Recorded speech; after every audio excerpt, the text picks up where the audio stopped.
Welcome back to the live stream. Today we're going to be talking about U.S. federal debt. Is it really a problem? What's the difference between household debt and government debt? What are the dynamics of interest rates and debt on the wider economy? And so much more. Stay tuned. We've got Mike in the house. We've got Dave in the house. It's going to be fun.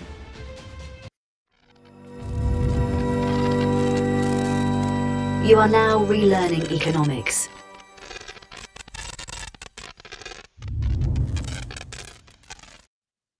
So, as always, I'm not quite, well, I'm definitely not Gen Z. I'm more probably to Gen X. I am technically 83, so I am like a first year millennial. But I try to be Gen Z. So as you can see, the title and the thumbnail for this live stream is very Gen Z-ish. But I'm more mature. Okay, I'm not mature, but when it comes to academic stuff, I guess I'm a Gen Xer. I got a Gen X view, and it's all like a mix up. So I just wanted to explain the title, right? I did make it kind of rage baity, but that was by design. I meant to do that, but there's arguments. The U.S. debt, it's soaring. It's at 37 trillion freaking dollars. What are the effects of that debt over time? And it's not just the debt, it's not just the number, it's the perception of US debt that's now changing around the world with the policymakers in charge in the US, right? That perception is changing, the confidence is changing, and those might have implications. We don't know, but we're going to sort it out today. We might reference some of Steve's new book, we might not, but we're going to go through the topic matter. We're going to figure this out. Is this just a debt? It's just part of the system. It's just, the financial assets that the private sector has to play with. Or is there something more? Is there going to be a crisis with the US dollar because of this debt? It's something we need to unpack. I'm going to bring in everybody. Let's bring in Dave. Hello. Dave. And we got How'd you be? I think you're off some material. I think you're leader of the Gen Zs, maybe a baby millennial, but I think leadership quality, definitely. It's raining. What's the rain for? I don't know. I was hoping it went over your head, but it didn't quite work. Let's bring in Mike. Mike? Hey, Mike. Hey, how are we all doing, guys? I'm good. I'm good. I'm looking forward to this. This is like in economics, this is like my favorite subject. Do you know what I mean? Like the whole debt thing and the misconception of it. Yeah. I find it fascinating. So I'm really looking forward to this. Well, okay, Dave, we'll just start with you. What is the misconceptions of U.S. federal debt, at least from your perspective? Is there a problem with the debt number itself? Is there a problem because of the U.S.'s aura around the world right now? Or is it just business as usual? So I think in the principle of it being a problem, it's always going to be in scales, isn't it? Is it the public debt a problem ever? No, I don't think so. But the question seems to be framed wrong. It's like, is it a problem that a lot of resources are being allocated to the government side of the ledger versus private? That should be the conversation, not, oh my God, our grandchildren are going to need to pay it back or something. I mean, technically speaking, as a thought experiment, if the US government or any government could take on a whole lot of debt onto their books, and who do they owe it to? Mars? Do you know what I mean? So it's not on its own. If you take into account the bonds as well, then you took all that on board as government debt, and then declared an end to, say, bond auctions. Technically speaking, who do they owe it to? So I'm not saying anyone should do that. That's an entirely different system. I'm just saying, as a good thought experiment, at the government level, it's not the same problem as private debt, is kind of what I'm getting at there. So yeah, I wouldn't say it's no problem, but it's not the problem it's being defined as, if that makes sense. I hope it does.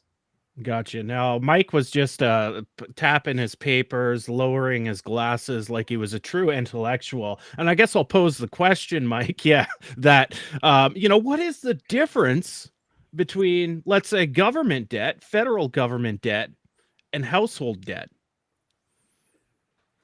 Well, households do not keystroke the currency into existence, right? So when we talk about, public sector debt in the context of, let's say, modern monetary theory, we always have to remember we're talking about sovereign nations with a sovereign fiat currency.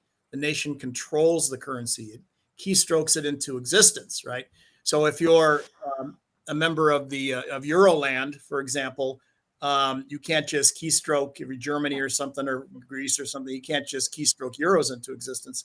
You got to go get them, right? So it depends. But in the case of the United States, they can keystroke any amount of dollars into existence that they want. So they can sort of buy any U.S. dollar denominated assets that they want. Whereas, a household, we have to go. We're like Greece. We have to go get dollars if we want to spend them. Or a state government, a city government, you have to go get them. So that's the main difference, I think. Interesting. I didn't know any of that. Early on in this chat, it'd be good because I think that if you're somebody that was of a more neoclassical sort of bent, or maybe libertarian or Austrian type thinking, and you happen to be checking in on this, you might just think, well, all that's just complete, Marxist crap. You can't just have the government, just print money kind of argument. I'm sure it's more nuanced than that, but I'm just going there. I mean, what is the limit in heterodox thinking on that idea of keystroking money into existence? Is there a practical limit? Let's say there's technically not one, but there's a practical limit. What would you say to somebody who's more like those people I'm talking about, that are more libertarian or maybe Austrian thinking, to say, well, it's not a question of whether there's no limit, it's a question of it's a practical limit. Is that a fair question?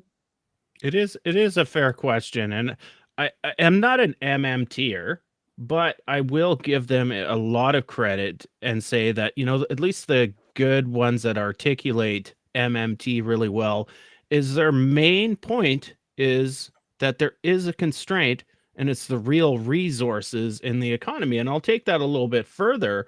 They will also say that, federal deficit spending is not all good. It's got to go towards productive things that grow the economy, that grow output. So as you spend that money into existence, and while it circulates before it's taxed out, there's additional output, whether it's services or goods, that can be used, so it's not an inflationary situation. And I've always tried to articulate that. I have a lot of Austrian followers on X, and they are highly Very good, critical. Tony, by the way. Sorry, Ty. Dave, hold on here. Dave, for starters, Austrians don't think. Gosh. Dave, actually, I disagree. I think Austrians are one of the best I didn't say groups. No, I know. Tony, sorry, I'm getting Tony and Dave mixed. I don't know why I confused you two. He's so rough and Australian, and you're so prim and proper New Zealand. What do you mean, mate? I'm Antipodean as well. Was that good, Tony? I will say, without getting off topic, they're actually really fun to talk to and debate in theoretical realms and really think. They think outside the box, right? They're thinkers, right? They use deduction, right? And logical reasoning. And you need that if you're going to be thinking about a topic. You need to use your head. So I'll give them credit. Now, I just don't agree with their perception about government being inefficient when it spends. There's nuances, which I just addressed behind that. We do need to be cognizant of where our federal spending is going, specifically deficit spending. Is it improving the ability for the real economy to produce more output, whether it's, services that help society or goods that help society as a whole, right? Those are important matters that I think MMT does a really good job at illustrating. But the opponents of MMT, of course, are just looking at the rage bait topics, which, the government's printing money, the printer goes brrr, and that's where the tension really, I think that's the origin of it. I don't know if Mike, you got anything to say about that. Well, several things. First of all, I like what you said earlier, Ty, about responding to Dave, that you can't spend, theoretically anyway, to infinity, right? The limiting factor is the real economy, or demand pull inflation. Like if you keep pumping demand into the system through state level spending relative to the supply side, you're going to generate inflation, and that's no good. But Abel Lerner told us many years ago that there's no particular reason that the government needs to balance its budget because the earth went around the sun once. That you need, instead of sound finance, you need functional finance. You need to adjust demand in the system, and the state can do that. The government can do that relative to what's going on with the economy. Is there slack in the system? Is it overheated, and what have you? So I think different schools of thought in economics, politicians, business people, whatever, they have a very different mental model of the system. And we don't help matters in a lot of ways. The government doesn't do accounting like a private sector does accounting. Bob Eisner, a very famous economist, always told us about how, if you did the accounting for the federal government of the United States the way a business does accounting, with a capital account and an operating budget and whatever, you'd have a very different picture of things, right? And so business people, for example, who are used to looking at financial statements, the way the government does its accounting, it doesn't make a lot of sense. It's hard to interpret. And then they think, the fallacy of composition. Keynes told us about this. When you think what happens at my house or at my company, or for that matter, my city budget, my state budget, is the same that happens in the aggregate, then it's incorrect. The old, if I can't see in the sports stadium and I stand up, I can see better. But if everybody does it, we're back to where we started. So you get a different different result. And it's the same thing. You know, I balance the budget at my house, at my business, damn it, the federal government. So you get people with the wrong mental models. They haven't been taught the correct mental models because a lot of the textbooks are incorrect. Economists have this nasty, not habit, tradition of never getting out from behind their desks. They have the theoretical world, so they're building these mathematical edifices. And then the real world is you're still at your chair, at your computer, and you go to a website and you download a flat file, an Excel file or whatever of numbers, and you torture it with econometrics. That's the real world. What you've never done is gone to a bank and found out what they did, or a central bank and found out what they did, or a business and found out how they set their prices, or what have you. As a student, I always thought that was very weird. Like, not only didn't we do that, or we weren't taught to do it, but like, it was like frowned upon. Take another class in topology. Don't worry about like the real world. That's for, wimps or something. So the economics profession has a lot of weird traditions that are sort of locked into so for all these reasons, we just have the wrong mental models, and we have the wrong, and they're taught to people who get into power. We have measurement systems, accounting systems that are goofy. And well, here we are. But do you think we get that perpetuated by a system that to a large degree benefits from keeping it that way? And it's very hard to re-educate the public when it's not desirable for a lot of people to have it seen in the other way. Like, for instance, if an electorate knew that you could spend money into existence for a program because you want to generate economic activity there, for example, that might be problematic if you think you've got to control the narrative. I think, put it this way, it's a very different narrative that you get in conversation with the electorate in terms of politics. So that's the cultural and political side of it. But something I wanted to to ask you both was, do you think that we got a working example of what happens with the difference in public debt spending over the pandemic? So we got a supply shock from shutting everything down. There were stimmy checks in the United States. In the UK, it was slightly different, but a similar effect. And what you got was, you got inflation. But I hate to break it to anybody that really thought this was going to be a slam dunk for hyperinflation. 9 or 10 or whatever percent is still not inflation. It's not great, but it's incredible that 9 or 10% was where you got to with that amount of stimulation at the same time as shutting down the entire supply chain, or a lot of it. Does that make sense? Do you think we got a working test of that theory there? I do myself. I've ran it in my national model, and I've ran scenarios where we didn't do stimulus checks, and I ran scenarios where we did.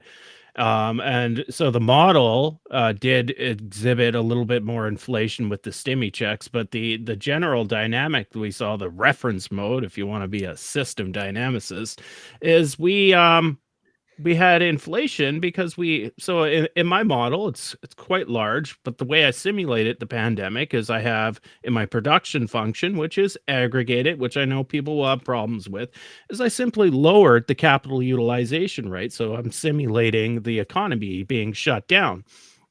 And so that was my shock. That was my pandemic lockdown shock.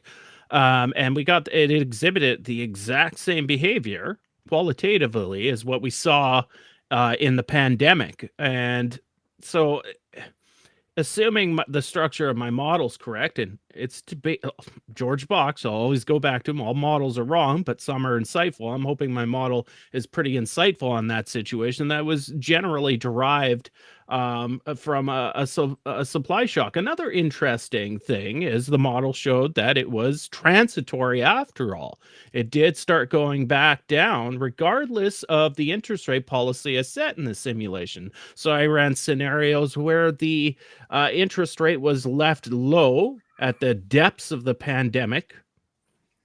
So right down at 0.25, I think it was at the policy rate, and I left it through the inflation area. A little higher inflation, but ultimately it came down. The dynamics, the endogenous dynamics, was generated by the actual shock of cutting off supply by lowering the capital utilization rate. I also did scenarios too, and this is where I'll argue, on the internet, which is never a good place to argue, that the raising of the rates trailed the inflation, and that inflation was already coming down before rates started coming down. They've only come down a bit from 5.25, I think was the peak, down to whatever it is now, like 4.5. The inflation was already going to come down endogenously, and that it's really the rates coming back down was a reaction that inflation was coming back down. And you can loosely correlate things in economics, but the causational effect was all derived from the supply constraints. So my model, if we assume there are some proper insights, generally say, 90% of the inflation, the price increases we saw was derived from the crushing of the supply versus demand, right? And another aspect, I'll even nuance that more, the stimmy checks, hate them or love them, say they're inflationary. At the end of the day, they were a financial tool for households, right? It wasn't about going out and over consuming toilet paper and driving toilet paper prices up. It was about households actually covering their mortgage, right? Because you couldn't go to work and you didn't make an income, right? So that was preventing a financial disaster during the pandemic. And it was less about the real resources in the economy, which were constrained by the lockdown policies that were instituted to try to prevent the spread of COVID-19. So that's kind of my opinion on your question. Mike might have a lot to say. Yeah, I'm just taking a couple notes here so I remember everything I wanted to, the points I wanted to make. One is I like how you approached modeling the supply shock and the system adaptation. I mean, that's exactly what we see with systems modeling, is that systems are always shocked from the outside. Sometimes it's all a lot of little shocks, and we would model that with noise, and you see how the system is processing that. And then every once in a while, there's a big one. And obviously, the pandemic was a big one. And what happens typically is the system gets whacked. It's shocking. It was not anticipated. And then the system processes the shock, and you see the results in your model. So that's exactly the right way to do it, I think. Remember on inflation that when inflation is going down, it's like, yay, inflation's gone down. However it went down, whether the system is just adapting or some genius economist or somebody at the Fed or whatever, right? Whatever your explanation is. But always remember, inflation is a flow. It's the change in the general level of prices. So if inflation goes down to, let's say, 0, that doesn't mean prices have gone down. It means they've stopped going up. So unless wages have kept up, changed in, or COLA'd in, cost of living adjustment in, and even there's a delay, in real terms, households and businesses have suffered due to the inflationary shock. And for labor to catch up, they're going to need, to be compensated for the higher cost of living. So people got to remember that just because inflation has gone from 5% to 2%, yay, that just means that prices are still going up, but just a little more slowly. So you got to remember that. And the other thing that leaped to mind in this conversation was, and I try to get the students to see this all the time, is, you mentioned, Ty, at the beginning, 37 trillion or whatever the latest debt figure is. That, what is, how many zeros is that, right? Well, people can't process that. I can't process, like, what does it mean? If I had $1 trillion, what would I buy? I can't even conceptualize that. So people have trouble, humans have trouble with big numbers, just wrapping their head around big numbers. So it's just kind of a word to them. So what you always want to do is put something other than 1 in the denominator, or certainly not 0. And not just give somebody an absolute number, but a relative number. So the debt to GDP ratio, for example, is way more instructive than just saying 37 trillion or what have you. And it gives you a better sense of a scale of things. And that's also what we do in modeling, right? In order to make our models manageable, we normalize them by putting often something in the denominator to give us a relative reference point. Yeah. So, and often I'm the first to criticize, debt to GDP ratios just on their own without causal explanation. But even with that, you're absolutely right. In system dynamic modeling, any function that you create, usually input it, you use a ratio to input a relationship between two variables in the system, right? And what, you create a behavioral curve in your function and you use that ratio as an input. So I absolutely agree. But the debt to GDP ratio on its own is just a number in itself. And we've seen high debt to GDP ratios before World War II, government debt to GDP ratios, and that particular denominator isn't necessarily the optimal one. I'm just saying that the general principle is always look at a ratio, and there's probably way better ratios to look at than that particular one, but that was the one that leaped to mind. So picking on Steve's angle in his book, which was entirely about Elon Musk's view of the world, which seems to be shared with a lot, which is why he's tackling it. There's this view that at some point, we're just going to rack up this massive credit card debt, as it were, right? This big caricature of a debt that has to be paid off by someone somewhere. And that brings us to bonds, the bond market, which was being asked about in the chat, I noticed. So the way that it's pitched, at least by Musk, is all my word, we're gonna, well, he doesn't talk like that, obviously. But yeah, oh my God, we're gonna blow up the US credibility and bankrupt ourselves completely because it's a huge credit card that has to be paid off by somebody. And look, you're going to end up with people not buying bonds because the interest rates aren't favorable anymore. There's too much risk of default and so on. And I think that's the point at which I definitely find it. Then you're into a cultural phenomenon and a problem with the way that it's modeled or perceived. So I wanted to ask about where the bond markets intersect with that. Is it really any sort of problem at all? You don't hear enough about this because I don't think people talk about, were there ever alternatives to bond markets, because they're a hangover from the gold standard, but of course they've continued because we don't have a better idea, it seems. So we wanted to know about how that all fits in with the bond markets, and maybe for those that are unfamiliar, a primer on the bond markets, because it came up in the chat a little bit. Yeah, so Zoe actually was asking that question yesterday on my Patreon, patreon.com/relearning economics if you're interested. And she was showing in the UK right now that their long 30-year bonds have gone up. I think it's 5.5% their yield. Well, their policy rate has gone down. And I always like to tell people I'm not a subscriber to the bond vigilante theory, that really the bond market is the central bank market. And the central bank makes a policy choice to involve itself only, generally, and I'll nuance this in a second, in the short end of the treasury spectrum or the bond spectrum, whatever country you're in, whatever you want to call them.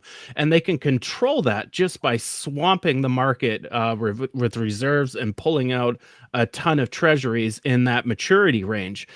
Right now, during QE, for instance, the Bank of England went heavy into long bonds and controlled that yield curve up at the long end of the bond. They can choose to go in right now and lower the yields if they want to. They can go in and they can sell off a bunch of the long yield bonds and push yields up. It's a policy choice, ultimately, if the long bonds diverge from the short end bonds. And that's like, I wanted to answer that. Zoe, I hope you're still watching. That is my answer to your question. Now, why does the central bank practice that? Well, I think, and Mike can come in after me, I think it's one, just like economic practice. It's conventional economics. As a central banker, you don't touch the long end of bonds because that's for the free market folks to play in. We only manipulate the short end in our policy rate. But we saw during QE that they can jump in those long bonds and manipulate that rate too.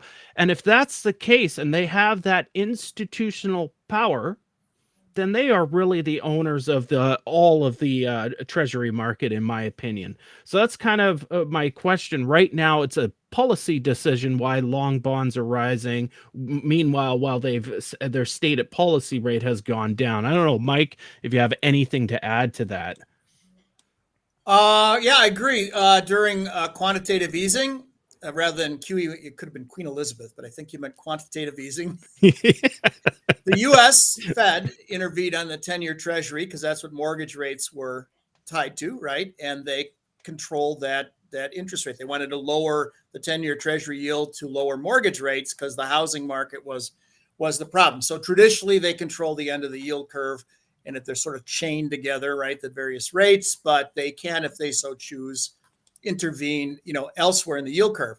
Having said that, you did say you didn't subscribe to the bond vigilante thing. I think that's true if you're a sovereign nation with a sovereign fiat currency. But if you do not keystroke your currency into existence and you need more euros, let's say, you got to go get them.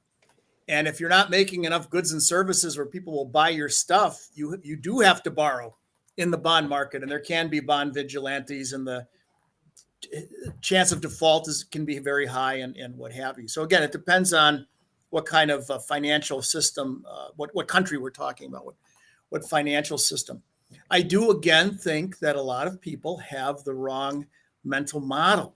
about how all this works. They're never taught to look at all the details of central banking. They think of, they're unaware of the primary and the secondary market for bonds, for example. And the few people who say, I'll study it, they get T accounts. And you have to trace through all these transactions through all these T accounts. It's something only an accountant would love, right? And so, and people's eyes start to glaze over and what have you. So I just don't think there's an excellent understanding of mechanically how the system works. There is, if you understand modern financial systems, there certainly is a subjective political aspect to it, which is the size of the government. It depends on how, you could have a dictatorship. The dictator decides the size of the government, the public sector, or a king or something. You could have it a pure democracy, a democratic republic, whatever. You have some political process where the size of the public sector is decided, right? And then once that happens, you got to move all the goods and services to the public sector to meet that goal. So there is a subjective political thing, but once that's decided, it's a mechanical process for doing it. There's no like, well, Sally says that, but Johnny says this. No, there's very clear in terms of rules and accounting and T accounts and assets and liabilities as to how it happens, right? So at that point, it's just merely understanding mechanically how the system operates. And again, we're biased, but without modeling and taking the time to map it all out, you have no hope in understanding how the hell it works. Right. I totally agree. Graham, so quantitative easing is essentially open market operations on steroids. So in the US case, they expanded the treasuries they're buying from just short-term treasuries to longer-term treasuries, like Mike was saying, like to 10-year treasuries, which are tied to the mortgage market to control those yields. And they also went into things like government mortgage-backed securities, right, and purchase those. So it's just an expansion of open market operations. And yes, quantitative tightening. Quantitative tightening is when they sell, like a repo, they sell those assets back to the primary dealers, which are banks, and the banks give back reserves, which are then deleted or destroyed from the system. That's quantitative easing. A lot of people put a lot of mythical stuff around it, but all it is open market operations on an expanded level. I don't know if that'll answer your question, but I tried my best, Graham. Thanks for being here. And thanks for everybody else being here. I see Alex. I see Dr. T. I see Zoe, I love you. See Frank. Joe Polito's in the house. How you doing, Joe? I'm vaping a lot less right now.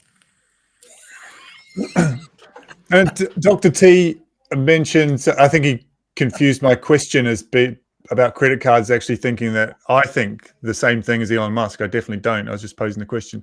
But unless I misunderstood that. But he has mentioned a couple of times, there's a bit of chat about issuing bonds at all. If you're a sovereign nation, you don't need to. And if it is, it's an accumulative thing. It's an emergent thing that's happened throughout history rather than something we potentially need. This comes up a bit. I want you guys to address that. I'm interested very much in whether or not we technically have to or not, and if it's a fair question to ask about debt, because it's the reason we have debt. It's of course bonds, because we owe people with this money, apparently, with these bonds that are holding them, holding us to ransom even under Liz Truss. So do we need them? So I'll start with it, and I'm sure Mike can chime in with a more technical, well academically formed nuance to what I'm going to say here, and people are going to disagree with me. I know the modern monetary theory progressive view is we just do away with them. My concerns with that is, how do we have a conference, an international conference in this day and age with the political climate around the world, and establish, okay, all countries, we're going to eliminate sovereign bonds? Because I'll tell you, if one country does it and every other country keeps providing a safe alternative asset to their currency, the country that does it, their currency will probably drop like a rock. right? Because you have taken away an asset swap for people to do from a low interest bearing item to zero. And sometimes it's a cost because of inflation just to hold it, and trading that for an interest earning asset that you can hold over time, and it'll keep pace with inflation or beat inflation. So that's the first problematic part of it for me. The second problematic part of it is if you take away if the government takes away a safe asset that it constructs, it engineers, that opens the door potentially, and I can't read the future, to the private market, private financial sector, to creating their own so-called safe assets and flooding them in the market. And we all saw 2008 and how financial engineering of these assets can be quite freaking awful, right? So that's my second concern, right? Now, I will admit, and we'll see what Mike says here, that bonds themselves, sovereign bonds, government bonds, are a vestige of like the gold standard and older, policies and structures of how we had a monetary system from before, and they evolved into the future, and we simply still have them. But they also serve a good, useful purpose. And we'll take it one step further, is that these assets are used in great things like your retirement program. So you might not be trading in treasuries or government bonds, but the investment houses that you run your retirement plan through, some sort of investment vehicle you have, they're using them as a safe asset, a safe government asset. And we can all agree that, governments are a lot more stable than financial corporations, over the long term. So it's a benefit to have these assets in the system to be swapped for dollars, dollars in the equivalent of that asset. Mike? Yeah, pretty much I agree with what you said. The US dollar is an IOU, so is a US Treasury. One pays interest, the other does not. And as you correctly said, one is going to be, his value will be eroded by inflation, and the other at least has a chance of not being eroded by inflation. Bonds are a tool, right? You don't want private banks setting interest rates for the country. You want the government, the state, who presumably has the good of the commonweal in mind when they're setting, rather than shareholders of a particular bank or something in mind when they're setting interest rates. So those financial instruments are a tool for doing that. They also, to some degree, work, I suppose, at if the economy is a bit overheated, you can use them to, along with taxes, to suppress demand, park your dollars instead of buying stuff. So even if theoretically we could run the system without them, I don't think we'd want to do that. I think they're a useful tool. And actually, the World War II is a really good example of a good use of bonds, I would have thought. It parked a load of money in government bonds, war bonds, which were then released after the war. Well, they I don't know if exactly it was after the war, but in the time after the war when they, I presume, matured, there was a lot of money back into the economy. Is that connected? They had there was an inflationary and demand boom after the war, obviously, and a lot of that pent up money, as it were, that was tied up in bonds was getting released around then. Is that right? Is that the way to look at it? But basically, it was used as in the war to lock up US dollars, of course, to keep people from spending them. Yeah, correct. And so you nuanced it at the end. The war bond, it wasn't for direct funding purposes. It suppressed demand in the private sector, so the private sector wouldn't be purchasing steel or state food staples that the soldiers may have, sugar, et cetera, that the soldiers needed, and it didn't cause inflationary pressures. That's correct. No nylon for stockings, for parachutes. Exactly. Now, on the back end of World War II, that I look, and of course I want Mike to jump in after, the results of the economic boom were quite nuanced. One, during the war effort, we built up our capital stock. Now, obviously, that capital stock was geared to the war effort, but it was quite easy. And if I look at history and maybe a little bit of subjective thinking on my part, it was converted to, the post-war effort, building out suburbia, et cetera, et cetera, et cetera, et cetera. There was also the demographic kind of boom, the baby boom of that age. You had all those soldiers coming back, thank God, the ones that did, and rest the souls of the ones that didn't. They were coming back from a very traumatic experience, right? And they wanted that American dream that we hear about, right? And there was a big societal push for that, right? So there was societal engagement of bettering, and I'm talking in the US case, of bettering their society. There was the infrastructure, the capital stock was in place to make those dreams come true. And then the third factor was rebuilding Europe. Right. So the American empire at that time, it was using its capital base to rebuild Europe. Europe in itself was getting all these new factories rebuilt after the war. Marshall Plan. The Marshall Plan, right? And so their innovation was going up, their capital stock was going up. And so that was, and my idea is, what the post-war boom was. And Mike, I'm sure you can add on a whole lot there. Well, yeah, I agree. You had all the 2 million GI sailors and Marines coming back, and they were of an age where they wanted to start families. They obviously wanted jobs, and the infrastructure, as you correctly said, was there. So there was both supply and demand. And let's face it, the U.S. Ignored Keynes's plan at Bretton Woods and set things up where we were going to be, everybody needed dollars. We were going to start buying everything we needed from abroad.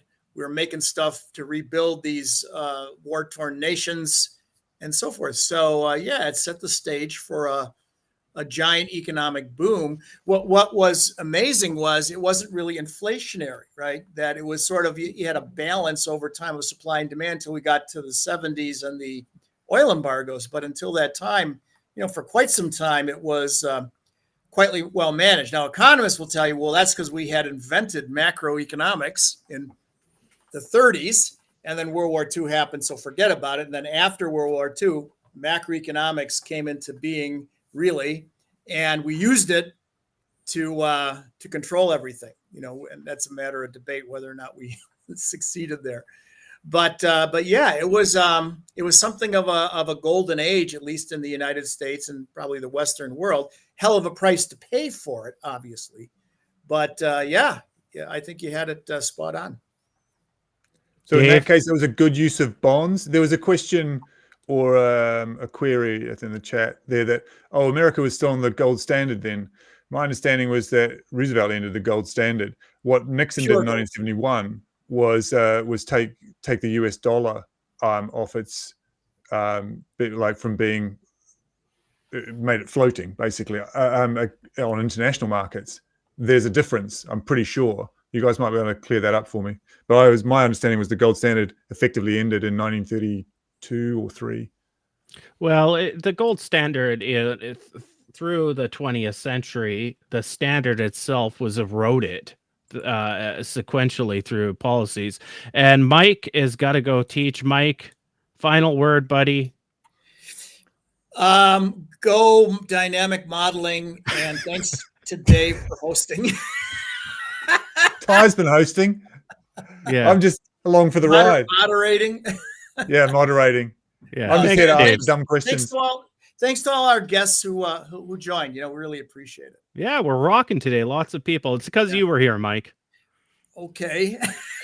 It was. Take it. All right, we'll see you guys. Nice to see you, man. Take care. Bye. Then there were two. The great Mike Radzicki has left. Hold on here. I've got this new thing I did on my last live stream. I think it was on Tuesday, where I do stuff like this. Here we go. Hold on.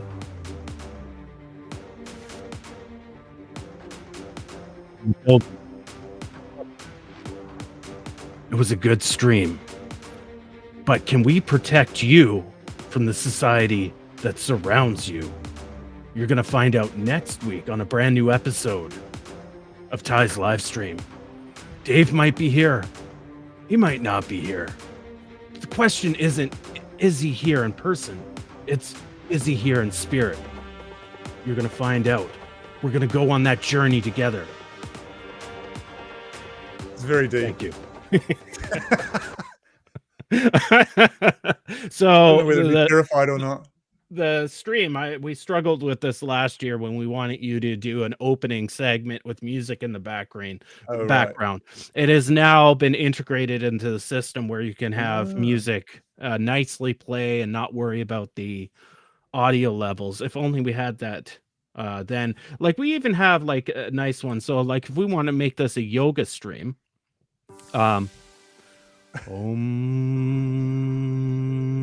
deep breaths. Let your There's soul something go very to not into relaxing sock. about economics. So, doing yoga while hearing people talk about economics is not relaxing. How So to the- really tighten your muscles in 30 minutes. So the gold standard, it definitely was eroded over time. But the question is, did the gold standard provide an unnecessary policy constraint against mustering, the might of different nations? In the U.S. case, you saw it being eroded, through World War I. You saw it being eroded during the Depression because it wasn't serving a purpose of the institutional might of the U.S. government to enact policies that helped its nation. You saw the erosion of it through World War II. You saw the final erosion of it with Nixon in 1971, and it came out of the fact that, the U.S. was doing a great job buying everybody else's crap around the world, and they couldn't actually back that up with their gold stock. So Nixon was like, well, this isn't going to work out, and we want to keep doing what we're doing. And he dropped the gold standard. The question is, like, from a normative perspective, was that a bad thing? Is it a bad thing to keep the US, which at that point they weren't the, hyperpower. A hyperpower is when there's no other superpowers. They still were head to head with Soviet Russia, but they were on their way to becoming the world's hyperpower by the early 90s. And the question is, the normative question is that a good thing or a bad thing for the rest of the world? And gold, you could say there's an argument in there that gold could have constrained that rise over time. But outside of that, I just look at it as an artificial constraint, an artificial policy constraint. You're basically saying, what can I dig out of the ground that's separate from other economic activity? And if I can't dig it out of the ground fast or possess it fast enough, the hell with endogenous economic activity that's happening somewhere else. I'm going to constrain my performance on gold, and somehow that will make the economic system better. I think that's the argument. And of course, I don't subscribe to it, right? But I also, and we've already covered this earlier, there are limitations to creating fiat money, right? There is the limitations of, is the real output out there to justify those dollars chasing the goods out there? And obviously,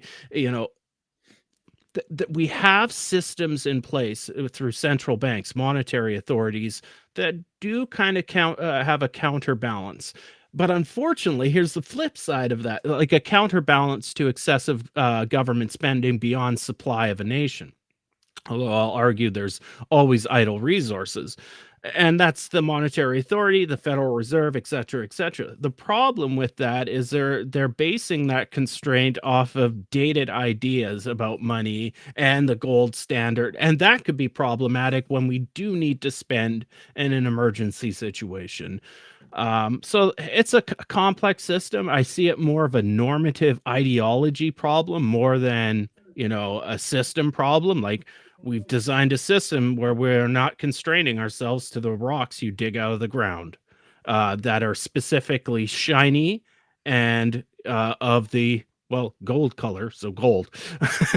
right? So that's kind of my opinion, but I know a lot of other people will go. And one of the topics of our stream was, does government debt cause financial instability like private sector debt? That was one of the topics, right? And there could be things there, right, that it could prevent instability. And I know the Austrian libertarian side would say we are in that instability point right now, and that's because our governments aren't constrained to, sound management of the currency, right? So that's my opinion.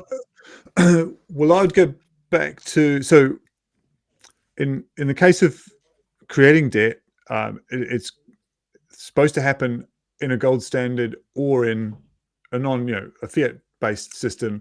You're going to create some debt to get stuff done, so that it was seen as a way of constraining government. Whether or not it did is another point. I think that was perceived, and maybe someone can point me to where some good evidence that it did. But you can certainly point to the era of an end to the gold standard and the beginning of the fiat standard, the fiat age, as the difference. And you've brought this up before as well, Ty. Steve's shown it to me. The fluctuations between inflation and deflation were enormous in the tail end of the 19th century. I mean, crazy, off the chart. One year it might be 34% inflation, the next year it might be 30% deflation. That kind of crazy. And so that level of instability, even if you want to average it out and say, oh, look, inflation was low, it was full of so much instability, it was destroying the economy every few years. So there's that. And if that relates to debt or who holds the debt, then it's become better for fiat-based governments to hold the debt. And in fact, when you think about it, when it comes to debt, who do you actually want to carry the can? Do you want the government to carry the can, or do you want to personally carry it all via massive loans? So that was my take, at least on the gold standard thinking and how it connects to debt. But on to what are other subjects that we wanted to cover that we haven't yet? Well, let's take a look here. Hi, chat. You're going off here, and I haven't been watching if there's been any good questions in the chat. So if you have a question, make sure you. I don't know if you're talking to each other all the time, so just put question at the start of your comment, and that way I'll know if it's a question directed to Dave and I. I'm just kind of perusing, scrolling through, observing, finding insights in the live chat. While we're looking for that, Ty, interest rates, and this did get asked before. I noticed interest rates relating to bond issuance, where the interest rate is controlled by bonds, just the mechanism of that, what goes on with, and why is interest influenced that way by the Federal Reserve instead of directly by government, which used to happen. We're like, look, this is the interest rate, that's just how it is, and we're sticking with it before it became independent. What is the relationship between the bond issuance and the interest rate? What is the real? Okay, well, that is a complex situation. First, I'll answer. So just correct me if I'm wrong on some of your questions. You said that the government used to basically control the policy rate, and now the central bank. Before the central bank. Well, so in the UK, definitely as an example, but it's more recent than the Federal Reserve, where the central bank wasn't independent, and the government could set the interest rate, and that was it. That's just set. It's done. Okay. I can't remember exactly when that was. We're not talking like last 20 years before that. In the States, different, because the Federal Reserve, I think, was created in 1912. So you've got a longer history there, whereas independent and setting the interest rates. So it was more, what then is the relationship between bonds and bond issuing and the interest rate, and what is the purpose then of the interest rate if it is influenced to some degree by bond issuing? Okay, so first and foremost, to answer the first part of it, and I had this discussion with Doug, and Doug would probably agree with me on governments setting rates. Just imagine now in this current climate, would rates ever rise when they need to rise? And I know there's an argument for ZERP, but let's say there's an argument that rates are applicable as a policy tool in the economy. We'll never get a party come in, doesn't matter what country, and says, you know what, guys, we're going to raise rates, right? It's not really going. We're going to have permanent low rates at some like. So what having a central bank or a monetary authority does, it allows the political parties to pass off the ugly, whether policy rates are a good thing or a bad thing. Let's just exclude that. It allows the government to pass off that responsibility to another authority, and their hands free from it. They're at arm's length, right? So if the monetary authority raises rates, in this case right now, we look at Trump. Trump can say that big, bad, evil Federal Reserve and that Jerome Powell, he's such a bad guy, right? But maybe let's hypothesize that the U.S. needs the current interest rate right now. Whether that's correct or not, Trump can't actually say, yeah, we actually need to keep those rates high and appease his base. So that is answering the question about, why does the government not just dictate the policy rate, and why do we have a separate pseudo-independent department do it? It is pseudo-independent, I should say, yeah. Yeah. So as for what's the purpose of interest rates and what's the effect? Well, so at the base case, so I always like to have an origin story about interest rates, and that comes down to the stated policy target rate. So what the Fed is projecting as a policy, the interbank market, the next big one. So that's the rate that banks will lend reserves. So balances that they have on account with the central bank to each other, and short-term yields. So like we're talking like 90-day notes in the US, up to like a 1-year bond, 1-year treasury security. And so that's the market that the Fed generally targets. And we talked about quantitative easing, well, they'll go longer and before. So what happens there? What they're mostly affecting is the effective Fed funds rate, and we're using U.S. terminology here. So what happens is the Fed goes in and it buys up a bunch of short-term securities, right, and injects, creates new reserves with banks who were holding those securities previously. That means the amount of balances go up in the banking system, which pushes rates down, right?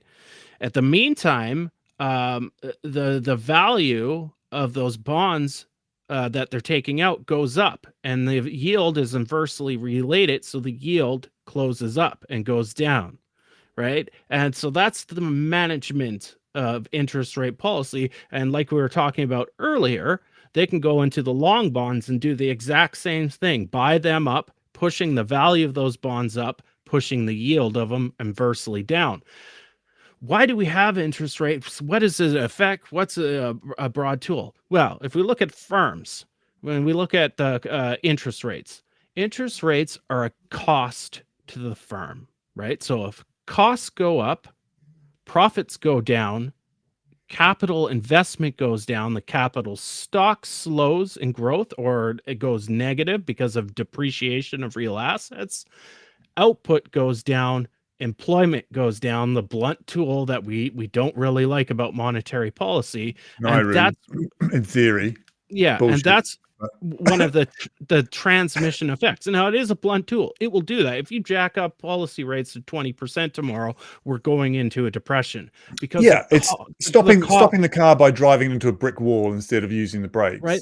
The other transmission of that is, of course, a credit for households, right? So Mike was talking about earlier, like mortgage rates are highly dependent on the 10-year yield. So if the Fed wants to influence that by influencing short yields, and eventually long yields will match, it'll do that. And it stops consumption of like maybe capital goods, like new home building, et cetera, et cetera. What does that do? lowers the profits of firms, and we go through that same problem issue again. Profits go down, capital investment goes down, the capital stock slows or declines, output goes down, employment goes down. Less economic activity means less inflation. Inflation and the price index as it rises is not that bad. All it is an indication that there's economic growth and the economic system has grown. And so long as wages are going up at the same time, it's not all that problematic. The numbers just change, right? So that's the reasoning behind interest rate policy. Now, so some ends of the spectrum say, well, interest rate policy isn't effective, and I argue it is highly effective. It's just a very blunt tool, whereas fiscal policy you can target at specific industries, right, to either increase demand through spending, deficit spending, or punish that demand via taxation, right? So that's kind of the reasons, and I went into fiscal policy, but that's the reason for monetary policy. And another aspect of it too that doesn't get talked about in the mainstream news is monetary authorities want to control the amount of balances that banks have on account with them, because banks use those accounts to settle with each other. And the amount of settlement in the system is dependent on economic activity. And so that's not really talked about in the mainstream news, but that is the biggest policy they're performing behind the scenes. And of course, when you're changing the amount of settlement balances or reserves that banks have, you're also influencing the yields on short end bonds and the interbank interest rate, because you're changing the balances and complexity.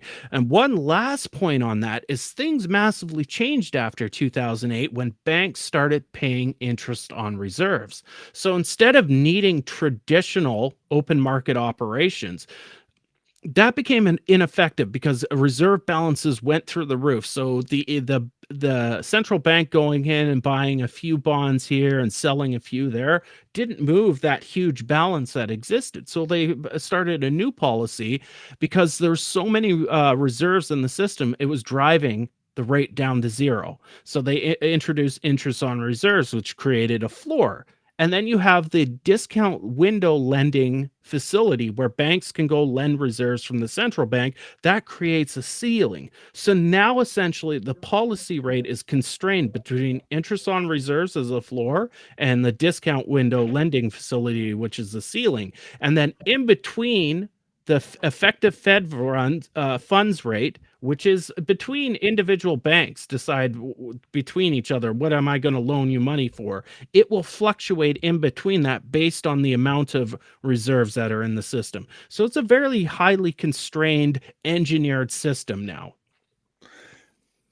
Well, I think that brings us kind of to endogenous money versus loanable funds, which we have talked about lots, but I wondered if people tonight have not come across what this means and implications of it. So the banking sector, there's been this ongoing debate, which is largely solved, but just not diffused through the academic and financial world, I don't think. But the loanable funds versus endogenous money, banks either are intermediaries and they're taking, mum and pop and my money, your money, and they're saving it and then simultaneously lending it out to people. But the limit is, of course, how much money they can get in their pot. That was the loanable funds theory, which is debunked. And I don't think I'm putting words in your mouth there, Ty. And the endogenous money theory is basically the same that happens at the federal level in the US and other sovereign issuing places, is somewhat similar at the bank level. So private banks are creating money effectively when they create loans. So maybe talk about that, Ty, because I'm definitely butchering it. But that's my basic understanding of it. Yeah, no, and you're using all the correct terminology, right? One thing to differentiate fiat currency and commercial bank credit, endogenous money, is the fact that if you look at the structure of the economy and you look at the monetary authority, so a central bank, and the treasury, the federal government, they're outside of the private sector. So when they issue new notes right? New digital reserve credit, right? They take on the liability and the private sector gets the asset. Now, with private commercial bank credit, both the liability and the asset are contained in the private sector, right?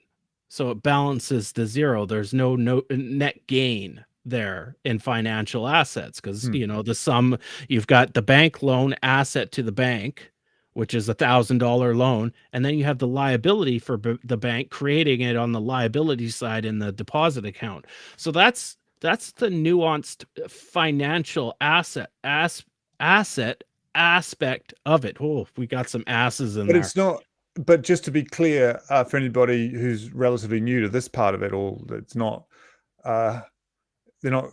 They couldn't, as George Selgin tried to suggest, they couldn't do that to themselves to pay off their own, bank liabilities or debts and get themselves out of trouble. It doesn't work like that.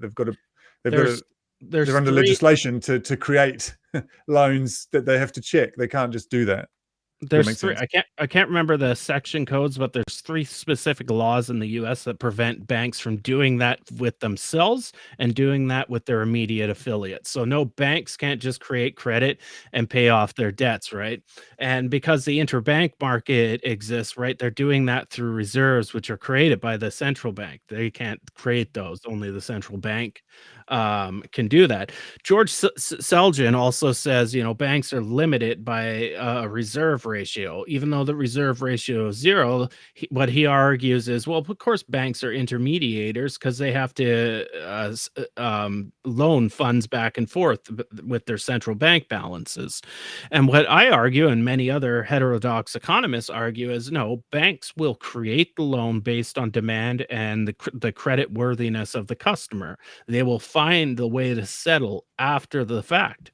So the amount of balances they have at the central bank do not influence what they will make a loan on. It is a causal mechanism after the fact that they will need to settle with another bank, because if you give a customer a $1 million loan and they go buy whatever, a new house with that from a firm that banks with the different banks, you need to settle that after the fact. But there's so much settlement in the system right now. That's a non-issue. And plus settlements going back and forth. Just because you issue one big loan today, 10 other banks could issue 10 other medium-sized loans, and a lot of that money goes back to you, and it's just netted back and forth. And the actual settlement between banks is very small each day because it's going back and forth, and it just gets netted. And so the Selgin's argument really kind of falls apart on its head when you model it and you see all that's going on below the surface. That it is. I had the opportunity once to talk to a bank manager, and he wasn't in the loans office ever before, but he oversaw the operations of the entire branch. And I was talking to him, and I asked, how do banks? And I was playing dumb at the time, and this was about 2 years ago. And he was a I friend. excel at that. Yeah, he was a friend of a friend of a friend, right? So he wasn't my personal friend, but I was playing dumb. I'm like, so I heard that banks just actually create credit. And he's like, well, of course. Of course they do. It's just on our balance sheet. And I'm like, well, how do you decide if a customer is worthy of credit? Well, he's like, the first thing you do is we have a customer that walks in the door and wants a service from us. So that's the first condition. The second condition is I'm going to look at like his tax statements. Does he pay his taxes on time? I'm going to look at his credit card rating. His credit is going to pay the money back. And if he meets that criteria, and maybe there's a collateral, so a house or et cetera, I'll just write in the loan into existence, right?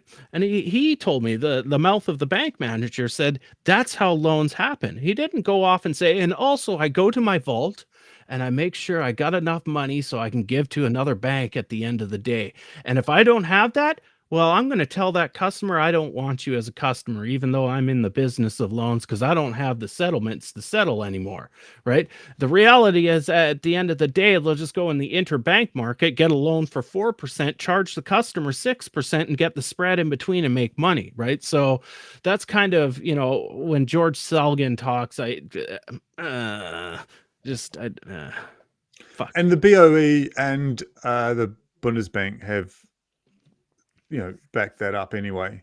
So it's not The like that. It's not Bundesbank, the Dutch bank, the BOE, the 2014. BOB. No, the Bundesbank, the German Yeah, central bank, the and Bank the of Bank of England England. also had a paper in 2014, the central bank, and their older publication, Modern Monetary Mechanics, they called it, and it was a very big, convoluted book that started in the 50s, and it was revised over time. Even in it, it said that over and over. So we've always known that. Even Austrians, to a Yeah, yeah. degree, like So Mises, you knew it's not that, right? controversial anymore, like I think it was, and it seems No, to hang but about like a bad smell. The they loanable funds theory.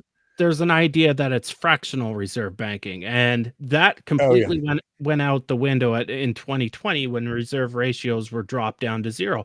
But even when they were higher at, let's say, 5%, banks still didn't walk into their vault or go look at their books at what they had at the central bank. They made the loan because they want to make money. They just make sure they made the loan that was above what they had to do if they had to go into the interbank market or to the Fed discount window to get a loan to cover settlement at the end of the day, right? So that's why the Fed ultimately, if you look at the reserve ratio over time, it just started trickling down, trickling down, trickling down. COVID-19 was the nail in the coffin because the Fed, the central banks around the world realize this isn't an effective tool at all. Banks will just find the reserves from other banks at the end of the day. Other banks are more than happy to lend their excess reserves and make an interest rate on it, right? It's an ineffective policy, and that's why it's dropped to zero, and it'll probably never be seen again. right. Yeah, that's interesting. I'm just looking. I saw a Q question here a while ago. I was looking at, but anyways, I saved it, so I'm just gonna go and look at my pinned questions.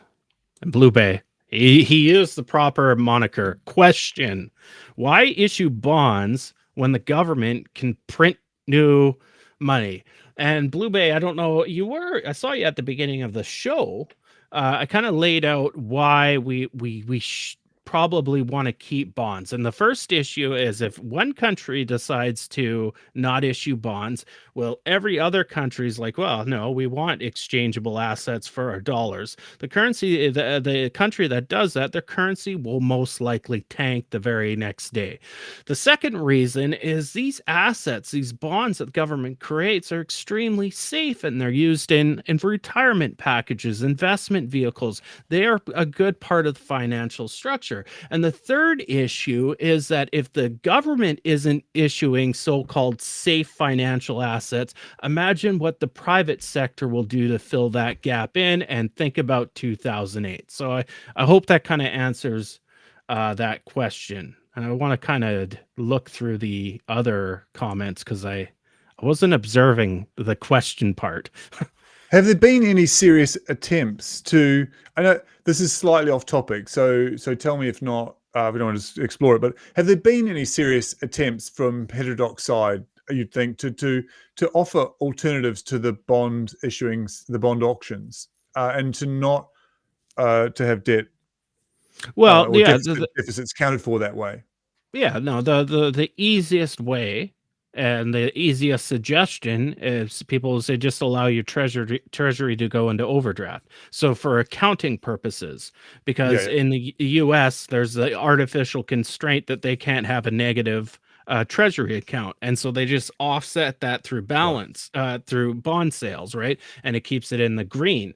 And the argument is, well, just let it go into the negative. Who cares? Right. Mint the gazillion-dollar coin. Right. Yeah. But There's not that much money in the world, Dr. Evil. right. The problem is you could do that theoretically, but it goes back to my first point when I was answering Blue Bay. We need every country to do that to maintain currency stability around the world. If one country does that, they're not going to do it because they know their currency crashes the next day. It's going to tank in the exchange rates. Right. Yeah. So that's a system change that you can't have without everybody changing it all at the same time, basically. So we're stuck with bonds for all practical purposes. Yeah, and I'm just having extreme audio issues. So that's right. basically, I could hear you through. chat through amongst myself. speakers. Hey, Dave, let's talk about loanable funds or endogenous money while we wait for Ty. No, I'm not going to do that. Well, I'm just going Oh, to no, he's skip back. the headphones for now, and hopefully there's no echo coming through for I've got no anybody. echo personally. So Yeah, okay. whether anybody does in the chat, I'm not sure. But Yeah, let me know if that's a issue there. I might have just butchered. This is very old pair of headphones. I should get some wireless ones. Just it's go time all to the it's way. time to do it. No, don't get wireless ones. You'll get echo definitely. I can explain that later. Bluetooth Oh. won't work. Oh, Yeah, Oh. that's why I've got wired. Let's see but yeah. what Tony has to say here. Hey, Ty. Milokovic showed with his famous elephant graph that economists have trapped wages for at least the last 30 years. I'm not familiar with it. Isn't I'm that the just one gonna that shows productivity diminishing after the mid-70s? Sorry, productivity going up since the 70s, but wages stagnated and didn't pretty much go up at all. Yeah. Now there's I haven't really looked so the graph is disputed because so the critics of the graph say that they use two different indexes starting in that year, and then it shifted the index for one, and the other one just continued using the same index over time, so it's a fraudulent graph, but I never really looked into it. So what else do we have on the list for people who joined up for us to talk about debt Well, and well, loans, and just make sure we've covered everything there for everyone? So the first thing was, the difference between government debt and household debt. We covered that. We dug into that good. And then, why debt doesn't mean a collapse. So can it spark instability? We've kind of touched on that with the looking at, how private debt's issued and how, public debt's issued, how interest payments and deficits, can interact with global confidence. We covered that. We did a good job on that. But are there scenarios that could trigger a financial breakdown via deficit spending is something we haven't really covered, and I kind Oh of yeah, hoping to let's do that. That'll be fun. show with that, right? I'll take down Tony's big, beautiful comment. I really wish. I just don't like this. I feel naked Feel without hearing disconnected. directly in my ear. Maybe I should talk up more. Well, I could turn it up. I just don't want the echo to come into play. No, it's fair enough. Yeah, so I had. Now I'm pretty sure I'm not talking about anything that's confidential. I was talking with Steve, and this is sort of chat that he would have said anyway, but I was having a couple of beers with Steve in London a few months ago, and I suggested, I was asking what happens if you end up with a deficit that's just stupidly massive, Dr. Evil type. There's not that much money in the world, Dr. Evil type. Is there technically any reason? He said there's no technical reason for it, and I think that was the right approach. But I'm interested in exploring that. What is going on if deficits just get so enormous that it's it's 32 trillion, I think you said at the start, and that number could be I don't know 100 trillion. What is going on in the economy if it's at 100 trillion? And what do we say to the neoclassicals or more libertarian types that are like, well, that we're going to have to default? Yeah. So for one, the first obvious problem we're going to run into is we're going to add an extra number. The famous numbers. Right. So Yeah. that's the first problem. But all joking aside, we shouldn't look at the debt itself. We should look at the deficit. And why I say that, and I've used this argument many times before, the debt itself in system dynamics, we use a term called path dependence, right? Things accumulate over time, past decisions that you can't unchange, right? So the government made a choice a long time to spend on something. Might have been good, might have been bad, right? But that's just a record of that spending in the past, right? It's not relevant to the economic situation today. What a more relevant ratio is the deficit ratio. What's happening today economically, and what are we doing spending deficit wise today, right? So I agree with Steve. The number in theory, the debt number doesn't really matter. Even like we were talking with Mike earlier before, the debt to GDP ratio, the debt number itself doesn't matter, and GDP is separate. It's a flow. So even I don't even like the debt to GDP ratio in that manner, because you're measuring a stock, a historical stock that has no relevance today, to something, a flow that's happening today that is relevant. But a way that we can say, okay, let's maybe critique government deficit spending is looking at the current deficit itself, right? And you can make an argument that that could be too large. So the deficit to GDP ratio, we could become alarmed at it if it was at 30%, right? Because we don't have the resources without taking away personal liberties from individuals to have such a deficit, right?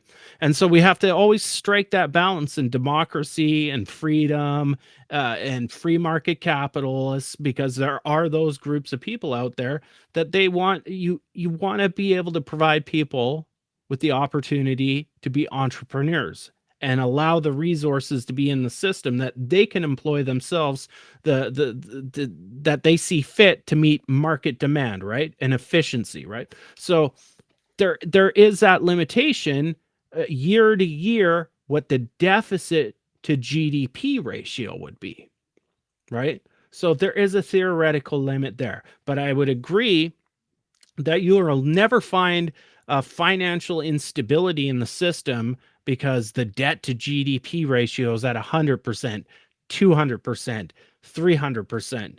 It's not theoretically possible, because those are just decisions from long ago. From the They past, don't. and where does Japan fit in all this? Always comes up in discussions about debt, because there's off the chart compared to other OECD countries.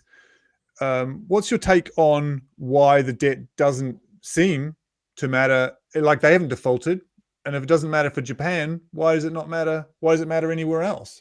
Well, especially since we're setting this up with the Elon Musk theory that you could risk default. Well, Japan's a perfect case study that the bond markets are owned by the monetary authority. The Bank of Japan is the most intensive interfering central bank on the planet with its own bonds, right? And it's done it for years. And there's been no collapse. There's been stagnation there, but that's a demographic issue, right? And the size of their country, cultural issues around productivity. So they had, after World War II, with the financial support from the U.S., productivity went through the roof. Capital output went through the roof. Okay, but you get to a point where, okay, you're a small country, there's only so much you can do, and that slows down. And if you start looking at the ratios and rates of change, then it looks like, oh my God, this country went flat. The rising sun stopped rising.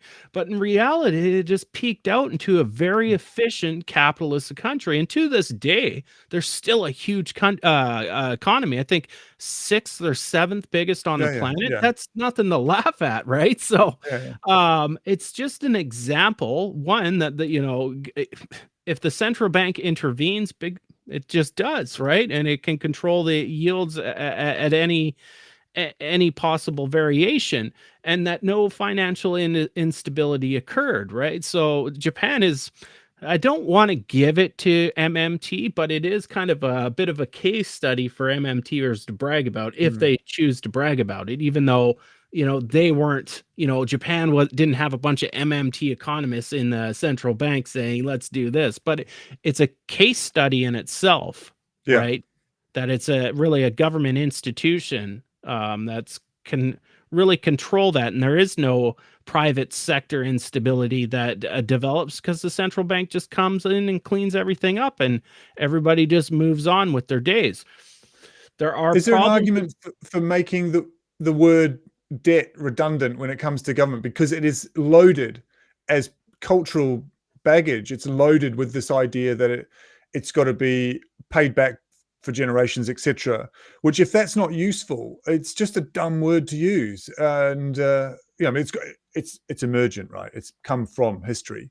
But now that we know that this is the way it is, it seems crazy to keep playing into the game by calling it debt in the same way, doesn't it? Yeah, I think it's a bit of like clickbaity at this point. I think it's also like you're saying, it's part of history, right? And it's hard to unbreak history. It's hard to break ingrained thoughts.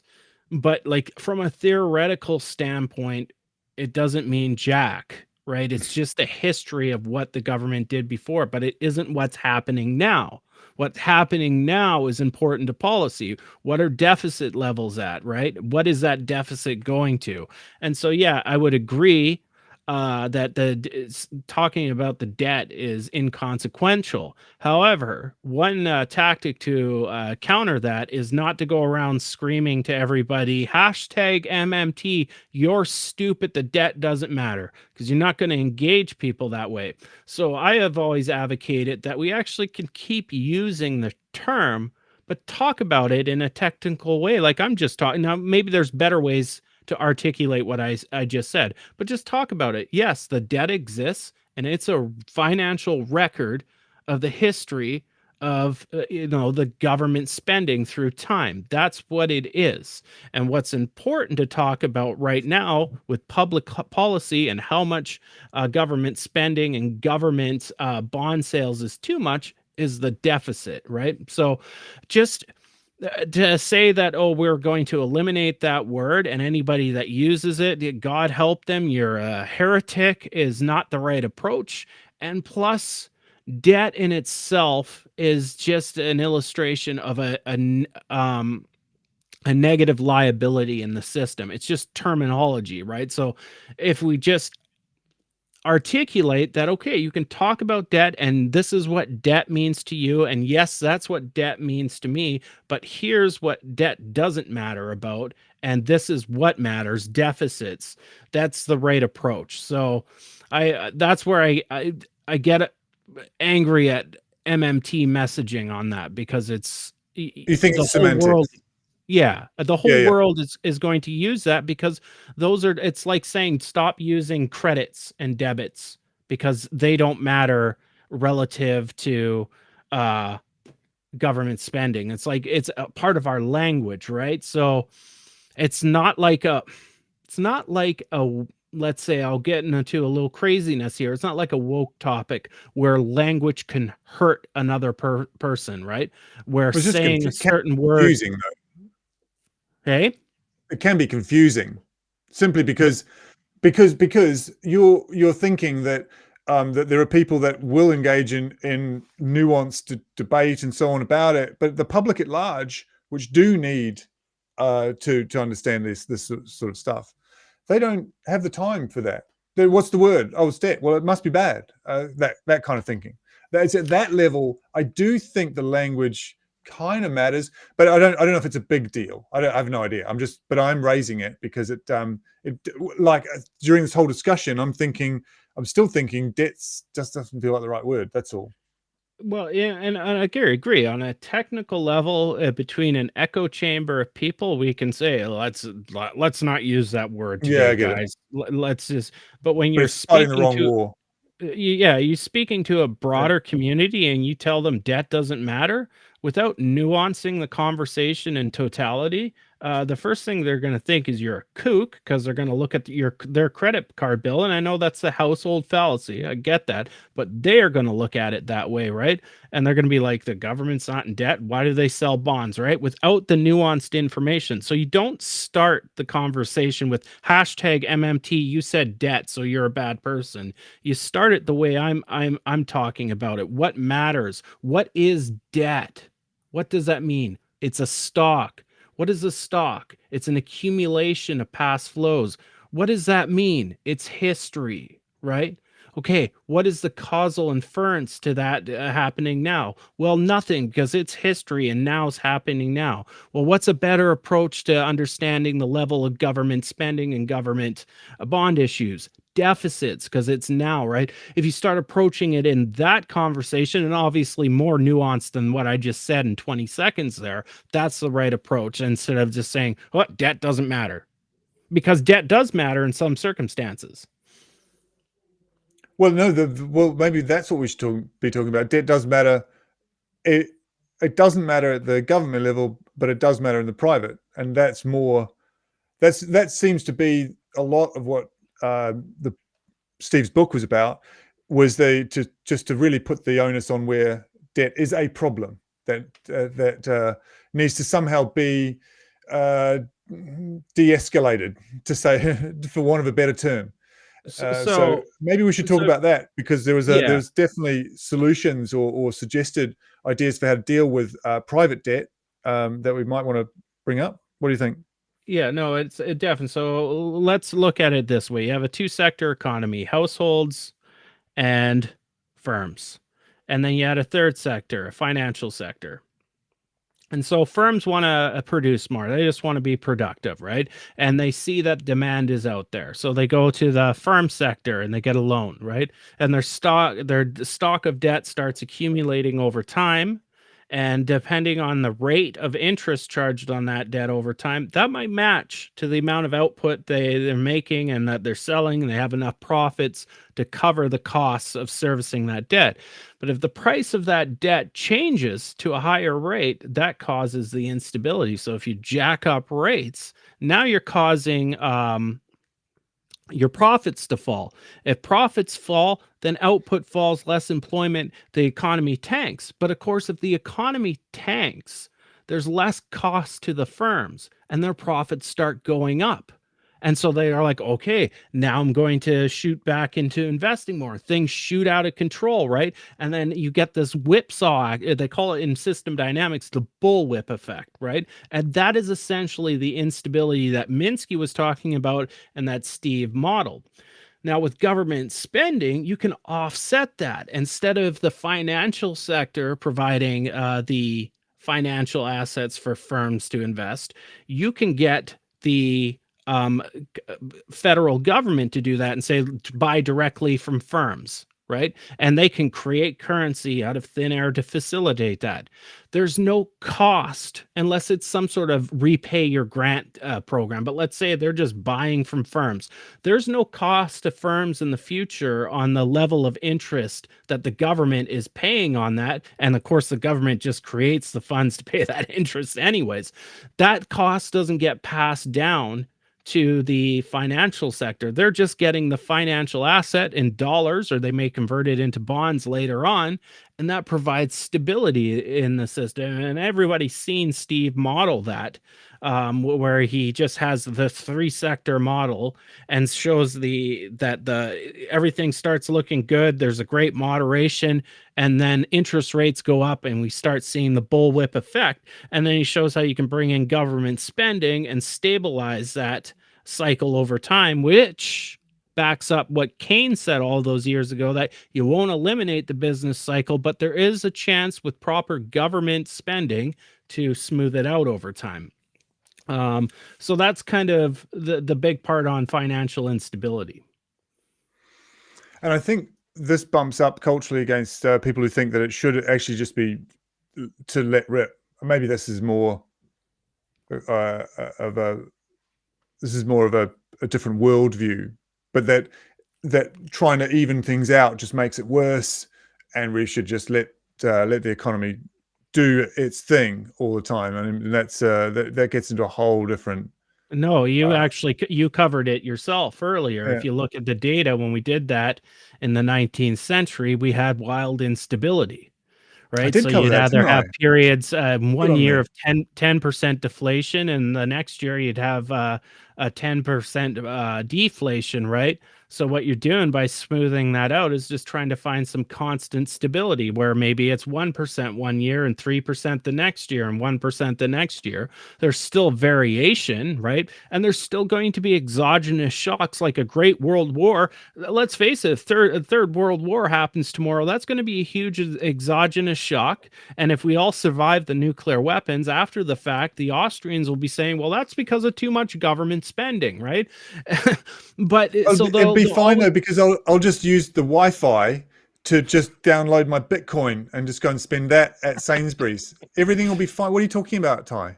Everything will be great. right. So Now just scroll back a little bit, Ty. There was a comment there from Tony just picking up on me, and I wanted to be careful because I didn't want to put words in Steve's mouth. But he was saying, "No, Dave, debt does matter, etc., etc." I don't know if you can see that. is it this one? It was before that, or that's related. Oh, I see it. I see it. I see it. Yeah. Debt does matter at the government level, and I didn't want to be saying, "Oh, Steve said this." He might not have, or I might have misinterpreted it. So here's one thing that I didn't get into, and I found out through modeling that does confirm what I think Tony's alluding to, is that there's a consolidation of these treasuries into the hands of the rich. And of course, they just hang on to their money and don't spend it. It causes income disparity between the rich and the poor because the poor don't have access to these treasuries. And I can model it and prove Tony's point, but I can model it even further into time. And this is an argument where I could say we could see some financial instability in the fact that if the propensity to consume by rich people is a lot lower than poor people, so that means poor people just spend their income paycheck to paycheck, rich people can just keep saving it because they have so much, that eventually it would lower the profits of the productive firm sector. And then we get that whipsaw effect. But it's the issue with that is that would be a lot slower situation over time versus the example I gave where interest rates go up and profits instantly go way down. You cause a whip. It's a very slow process of the accumulation of financial assets into the hands of the rich. And the question is, would that cause true legitimate instability in the system? That I would argue no. But I will say it contributes to the inequality between the rich and poor. And that's a factor I pointed out to Steve. And I don't mind saying he kind of just danced around it. I've pointed it out to people like MMTers, and they generally block me on X once I say that. Or they'll say, well, that's why we should do away with bonds. But of course, we've nuanced why bonds are actually important to the system. So, okay, we've addressed all this. What is a valid change that we could do in the system, right? And one thing is for public policy to get in there over investment houses and retirement fund houses and say, you need to allocate more in U.S. treasuries. So these packages, retirement packages, are serving the less fortunate people, lower income people, investment packages that service lower income people. The government comes in with policy and says, sure, yeah, a bunch of rich people own our treasuries, but we want you as a big investment house to go into the secondary market and purchase some of those off those very wealthy people and make sure they're in packages that support poor people. So there's policy around to direct the fact that, you know, it's consolidating to a lot of rich people. Policy can solve that tomorrow, right? There just needs to be political will. Oh, I see. And that gets around but you see, I think that's when we start to be trying to hedge or tiptoe around ideas of predistribution or redistribution, which is like you just verboten. And it's mainly because economists that talk about this sort of stuff want to be seen as these pristine scientists, these hard scientists, and we don't want to get into moral debates. And it's like, well, no, economics is a moral conundrum. It's a political and moral thing, and you're not scientists anyway. It's not a scientific question. It's a political one. So that's when I find it gets a bit murky. But I mean, I can see that practically speaking is a good way of approaching it. It's like, look, you've got these bonds and this capital that could be accessed, and why don't we just step in this way? So yeah, I sympathize with your argument. It makes sense. Yeah, so that's, but not to discount what Tony's saying. It is true endogenously, at least through my national model, those assets do consolidate more and more to the rich, right? So there needs to be a policy change to affect that, because we can say that even though that debt which is represented in treasuries out there, right? The history of it, that belongs to the people, right? If we're in a true democracy, that truly does belong to the people, everybody in society, whether you're rich or poor. So rich people are entitled. We do live in a capitalist system. If they want to go buy treasuries and sit on them and make interest, fine. We live in that's what the system we want to live in. But we also have to acknowledge it's a public instrument, right? And all people should benefit from it. And if capitalism alone isn't providing that to all people, it needs to step in and provide policy, and it can. Federal policy and law is quite powerful. You will go to jail if you don't pay your taxes in some country, right? They can compel investment houses to make sure that they're purchasing enough of those assets, those treasuries, and that those investment houses, in order to function in that economy, have to be addressing less fortunate people, providing maybe medical plans or retirement plans, whatever the structure of your economy is. Up here we have medical in Canada, but let's say down in the States, they have to be compelled to provide for the lower class, and one of those ways to compel them is through law. And one of the structural ways to make that work via treasuries is to say you need to buy 2% of the assets you hold need to be these duration treasuries, and that those duration treasuries, the income that you're making off it after your profits and expenses, need to directly be fed into investment packages for the less fortunate, right? And it can be done. It's complicated, but it can be done. That's why we elect people to do these complicating things and come up with strategies to help the poor. Makes sense. There's a couple of comments there. Hold on. I know they aren't, Tony, but the problem that's just what I just said has to happen. If they're not, then you need to go have a demonstration, right? And vote your local MP out, right? And if that's not working, maybe we need to go a little bit further. I'm not advocating violence or anything like that, but I'm just saying it's up to us collectively as a society to either sit back on our thumbs. And I know a lot of you, like you, Tony, are vocal, but the majority of us are sitting on our thumbs, well inserted into our rectum, and not confronting politicians on their lackluster performance, right? But that's on us. If we don't address it, that political system of lackluster performance will carry on into the future. And that's not an economic problem. That's a political and policy problem. What were you going to say, Dave? Sorry, I cut you off there. No, it's all right. I was searching around for how to respond. It's like there's a when you look at the language and the culture around the way that, because I want to keep it on topic with the debt, and when the way that it's talked about and the way that it's structured, it creates this a narrative in which you can't just go and do the sorts of things that you're talking about easily. And it's culturally as if that is a desired outcome. It might be emergent. It might be in the fact that we've got a cultural problem with not looking after people at the lowest rungs just automatically. I don't know.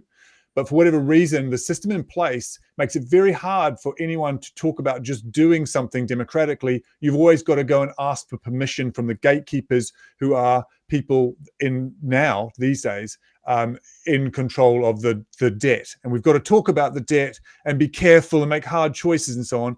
That is part of the problem that I see as a cultural problem, not an economics problem, which is why I think economics can get out of the way in many ways. Like, it gets to a point where we can talk about the information. Here's the information, the correct information, but at some point it also becomes a moral question of like, well, it doesn't matter what the mechanisms are.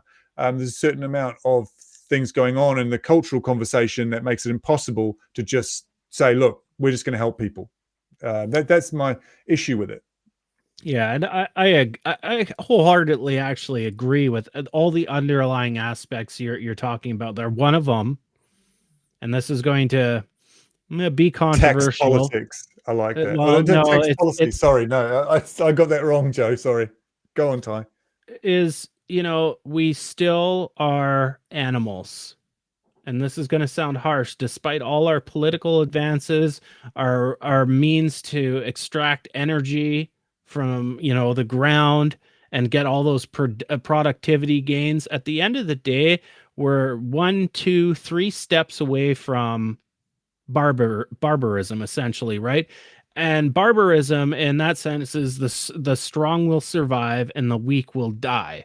And we still see that in capitalism in a modern sense, and it's ingrained, I think, in us biologically. Outside of our immediate family, our immediate clan, we will survive and we will hurt others, to move forward, breed, etc., etc. That world really exists, and that is a barrier to collectively helping the lower Oh, I rung see. people in society. That Well, is a true barrier. well, it's yeah. I mean, there's a bit to unpack there in the sense that it's a truism. If you want to measure that, you can find the data for that, it seems. And if you want to measure how we've developed out of that and can change it, basically, in many ways, we're a blank slate. You can put anything on us. There's a biological history, but there's also within that lots of data points that say that we're pretty altruistic as well. So I've seen both, and I think it's you get into semantics pretty quick. Not that you're trying to. I see your point, but when it comes to where we are right now, culturally, I think unpicking this language it's important for being able to talk about these things properly, so that you're not having to ask permission endlessly of the finance people whether or not you can do what is a democratic mandate, if you see what I mean. So that's kind of all I was getting at. But yeah, I mean, there's always going to be tension. There's always going to be antagonism. That's the whole point of democracy. What it seems like at the moment is we've lost a lot of democracy to economics and finance, as being able to solve this stuff mechanically.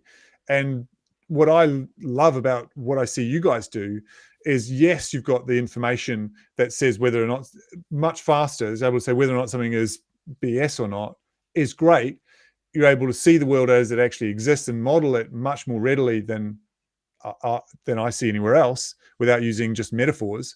And so I think that's important. But also at the same time, you've got to be able to interrogate those underlying systems and go, right, well, what is the next step? Why can't we do these things? And if that means changing the language, I think maybe that's part of the cultural debate and not part of the debate that's within academia or within economics or even within system dynamics. I agree. And you know what this calls for? Because we're getting close to the end of the show. It's calls for me to show you my Indiana Jones faux pas. Okay, yeah. I got epic music going, so this is when you bring up your Indiana Jones thing. No one's going to know what... This thing makes no sense to me, let alone... I don't know how I'm going to explain this. How much time have I got? You got lots of time. I'm giving you all the time in the world to explain this. So I'm going to... Sorry if anybody's still listening and thinking, all right, why aren't we still talking about debt? I just side issue. I talked about this with Ty just before I came on. This weekend, I'm going to a fancy dress party, and it's Welcome to the Jungle, right? And so I'm going as Indiana Jones. So great. So I order an Indiana Jones sort of outfit. I got a leather jacket that I'm gonna wear myself and stuff. And I got one of the stones of Saqqara, I think it's called, so from Temple of Doom. You know, the stones that. Anyway, so I get it, and it comes in the post. And I should turn off the light here because I think it'll help. And this is what I get, right? Stone of Saqqara. Well, guess what that looks like? What does it look like? Incredibly weird. It's either a huge jobby. My wife and my daughter open it because I'm not here, and they go, "Is something you want to tell us, Dave?" I'm like, "What are you talking about? Like, this looks like some weird dildo."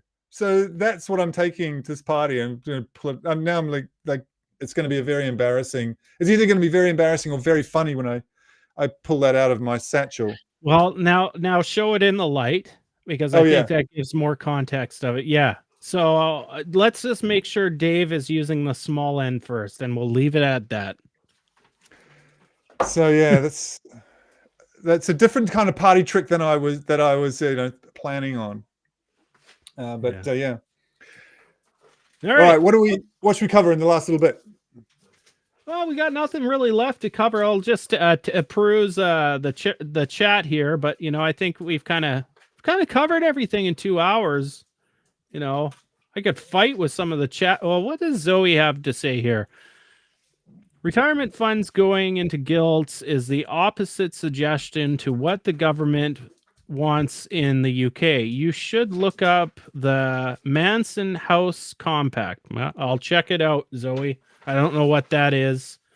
Sure, it's something interesting. I'm not too sure what your question means here. Democracy can be used to try and decide who is indebted to who and who has a duty to others. You can make rules, but that's it. I'm trying to unpack that a little bit. I kind of get the sentiment. I mean, in the end, to me, democracy and economics is trying to work, but combined is trying to work out how to allocate scarce resources. And the democracy element should, in theory, it doesn't. I'm not. How to put it? I'm not an equality, inequality on its own. It doesn't matter to me that somebody's got a bit more than me. It's when it gets to the democracy skewing size of inequality that is a problem. And when democracy can't alter that at all for fear of messing with the system and doing, and just evening things out, then that's crazy. But I think people see it as, oh, this is all this money I've earned is being taken off me. And I do think I kind of sympathize with that. If people work hard and they feel like it's being taken off them to be given to somebody who hasn't worked hard, that may be the perception, but at a system level, that's not what's happening. And also, we don't need to, I don't think it needs to be like that on the receiving end. So somebody who's got a few million, for example, I don't think should feel like they're the target of anybody talking about inequality. It's like the whole point of working hard should mean that you can get to a point where you in your 50s or 60s, you could choose to retire early, for example. Surely that should be worth working towards and shouldn't be taken off you. Why do we want people working endlessly in a society that can potentially allow them to retire early, kind of thing? Not super early. I'm not a fire guy, but yeah. So if it's just a question of allocation, then democracy should do it well. And when it starts failing, then we have a serious problem. But we should be able to talk about it without being accused. This is maybe me going off on a rant, but without being accused of being a Marxist. I think it's ridiculous that it's not easily talked about. Does that make sense? You bloody communist! Get him! Get him! Burn him! He's a witch! Like essentially not talking about red and tooth and claw in economics and having everything under the thumb of a profit-making venture. While you can't help anybody that's not family, then you're a communist. It seems crazy to me. Anyway, I'll get off my high horse on that. That's okay. I liked it. We're at the point of the show. Well, you just see something else here? Well, scarcity in today's world is a scam. I'm trying to relate this back to the debt, but it may not have anything to do with it, but it's okay. Scarcity in today's world is a scam to keep people fighting over resources that are controlled by a small minority. I think to a degree, I mean, obviously at a large scale, it's a finite planet until we get off planet and start mining asteroids or something. It's going to stay that way. So, but in the sense that scarcity, because of the Industrial Revolution, is of course a completely different question today. People using whale oil for lighting in the 1850s, it's crazy compared to today's efficiency of energy use. I mean, that's just an insane use of resources. But so yeah, in that sense, of course, I think it is a scam, but it's still, maybe not scarce in some places, but not all resources are, not scarce, put it that way. There's certainly got to be a democratic element or a resource allocation mechanism going on, one or the other or both. Agreed. I agree. I once took if you look at it, and this is a terrible example, but if we removed all the hoarding by the select few. This is a terrible example. Everybody on the earth could have a 60-inch, wide, top of the line TV, right? And so in that example, I know it's extreme. Scarcity is a bit of a construct that's created by the structure of the system in that sense. But we also have to look at the environmental impact. So unfortunately, these constructs that constrain, the less fortunate of having, better things in their lives, is done by wealthy people, essentially. There is the flip side of the argument that there is scarcity in our environment, right? There is a limit load. There is a capacity load on our environment for having, every, gadget on the planet. And there's an argument there in scarcity, right? And of course, that comes down to production methods, et cetera, but there is a flip side to that we can argue. But I will state that it is true what he said. Was it Frank? I think it was Frank.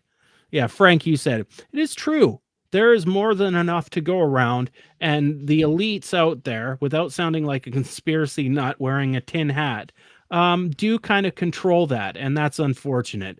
But again, one day, even if we eliminated that problem tomorrow, I think the next constraint on the system is, well, okay, what are the environmental effects of everybody having everything they wanted? Because maybe scarcity is a fake construct, right? Well, there are impacts in other parts of the system. But yeah, I think, I like the spirit of it, but I'm aware that as soon as but hang on a sec though, it's not like we've tried to make everything less scarce and see what happens. We have kept, I think it's an emergent thing. We've kept everything scarce because it suits the system.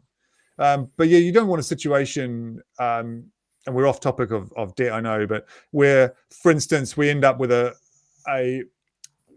situation where it's the equivalent of wild apple trees that grow apples for free to us anyway, and someone comes along and puts a fence around it and starts charging for entry. I mean, that's just crazy. And in the terms of like IP, and in terms of like how certain things can be manufactured at very low cost, potentially, certainly for survival goods like food and stuff like that, putting a gate on them to make sure it goes through a shell that creates a profit isn't automatically good. So for everyone, but yeah, it's way more complex than that. I've simplified it too much, but broadly speaking, what you don't want, is an orchard, a wild orchard with a gate around it and an entry fee. Just doesn't need it. I think I know when to end on a good note. This is kind of like, we're going to end this stream now, and I think about when I was in my late teens, early 20s, I was listening to a lot of gangster rap, and they extended their careers. Once they got too old, you can't be a gangster anymore, and they kept putting out gangster rap albums, and it was done. They should have quit 3 albums ago. We're at that point now where we're going to end on a high note. We've covered everything. Dave, you've been great. I'm glad you're here on Fridays. You make the stream a lot more fun. You and Mike. And when Steve's around, he's all right too. But I got to ask you guys, do me the favor, hit the like button right there. Subscribe, hit the notification bell if you want to know when my next stream is, and leave comments. That helps on the algorithm too. Oh, I can't put my finger over there. It's right below Dave's mic. Hit the comment button. Yeah, do that. Really helps the algorithm. One thing we had in August, everybody, is 20,507 views. That's the most my little channel has ever got. So let's keep up the good work. I'm glad, the community is growing here. It'll take time. But today's chat was going all the whole chat, so it's good. I'm happy about it. But till next week, I'll see you on Sunday. Dave, I'm sure you'll have time to drop in next week. So yeah, I'll be back next Friday. Perfect. All right, guys. Oh yeah. Take care for now, guys. Salute. Bye. Bye. You are now relearning economics.